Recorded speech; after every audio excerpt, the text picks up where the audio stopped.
Mr. Speaker, I know there will be many people who will be worried that we are being too ambitious and that it is arrogant to impose any kind of plan upon a virus.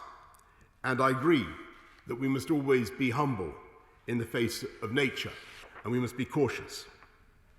But I really also believe that the vaccination programme has dramatically changed the odds in our favour, and it is on that basis that we can now proceed. And of course, Mr. Speaker, there will be others who will believe that we could go faster on the basis of that vaccination programme. And I understand their feelings, and I sympathise very much with the exhaustion and the stress that people are experiencing and that businesses are experiencing after so long in lockdown.